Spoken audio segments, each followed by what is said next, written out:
अम्बा शाम्भवी चन्द्रमौलिरबला अपर्णा उमा पार्वती काली हैमवती शिवा त्रिनयनी कात्यायनी भैरवी सावित्री नवयौवना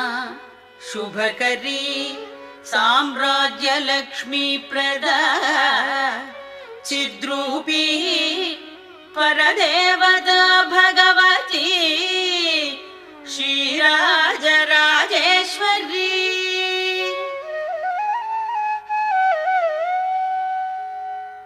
अम्बा मोहिनी देवता त्रिभुवनी आनन्द